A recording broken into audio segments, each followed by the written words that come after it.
ఇప్పుడే country delight యాప్ని download చేసుకోండి. Download the country delight app now.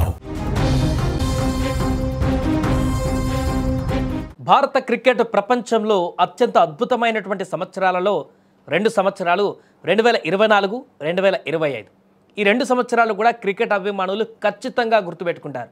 గతేడాది పురుషుల T20 వరల్డ్ కప్ను, ఇప్పుడు మహిళల జట్టు ICC ప్రపంచ కప్లను గెలుచుకోవడం ఒక చారిత్రక ఘట్టం. ఈ 2 విజయాల తర్వాత జట్టు సభ్యులు ప్రధానమంత్రి నరేంద్ర మోదీని ఆయన నివాసంలో కలిసినప్పుడు ఆయన తీసుకున్నటువంటి ఒక నిర్ణయం ఇప్పుడు అందరినీ ఆకర్షిస్తుంది. 2 సార్లు వరల్డ్ కప్ మోడీ టచ్ చేయలేదు. 2 సందర్భాలలోనూ ట్రోఫీని ముట్టుకోకపోవడం వెనుక బలమైనటువంటి కారణం ఉందా? మొదట పురుషుల T20 ప్రపంచ కప్ విజయం తర్వాత కెప్టెన్ రోహిత్ శర్మ, కోచ్ రాహుల్ ద్రావిడ్తో ఫోటో దిగినప్పుడు కూడా ఆయన కేవలం వారి చేతులను మాత్రమే పట్టుకున్నారు. తాజాగా మహిళల వన్డే ప్రపంచ కప్ గెలిచినటువంటి హర్మన్ప్రీత్ కౌర్ సారథ్యంలోని జట్టును సన్మానించినప్పుడు కూడా ప్రధాని మోదీ ఇదే చర్యను పునరావృతం చేశారు. దీని వెనుక ఉన్నటువంటి కారణం ఒకటే, అది విజేతలకు పూర్తి గౌరవం ఇవ్వడం. ప్రపంచ కప్ను తాకకుండా ఉండడం అనేది మోదీ కేవలం ఒక ప్రోటోకాల్ను పాటించడం కాదు, ఇది ఆయన వినయాన్ని, విజేతల పట్ల ఆయనకున్న గౌరవాన్ని చాటుతుంది.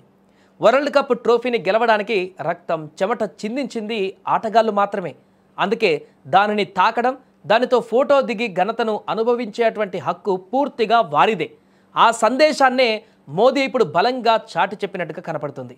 పురుషుల జట్టుతో ఫోటో సందర్భంగా మోదీ రోహిత్ శర్మ, రాహుల్ ద్రావిడ్ల చేతులను పట్టుకొని ఇది మీ హక్కు అని చెప్పినట్లుగా తెలుస్తోంది. ఇక మహిళల జట్టుతో కూడా అదేవిధంగా వినయంగా నిలబడ్డారు. వారు సాధించిన విజయంలో తన భాగస్వామ్యాన్ని అతి తక్కువగా చూపించుకోవడానికి చేసిన ప్రయత్నంగా ఇది కనపడుతుంది. ఇక ప్రధాని నిర్ణయం క్రీడాకారుల ఆత్మవిశ్వాసాన్ని రెట్టింపు చేస్తుంది. దేశాధినేత స్థాయిలో ఉన్నటువంటి వ్యక్తి తమ శ్రమను, విజయాన్ని అంతగా గౌరవించినప్పుడు అది వారికి దక్కినటువంటి అత్యున్నత ప్రశంసగా మారుతుందనడంలో ఎటువంటి సందేహం కూడా లేదు. ఇక ఈ చర్యతో ఆయన దేశవ్యాప్తంగా ఉన్న క్రీడాభిమానుల హృదయాలను కూడా ప్రధాని నరేంద్ర మోదీ గెలుచుకున్నారు. మరి మోదీ తీసుకున్న నిర్ణయంపై మీ అభిప్రాయం ఏంటో కామెంట్ చేయండి.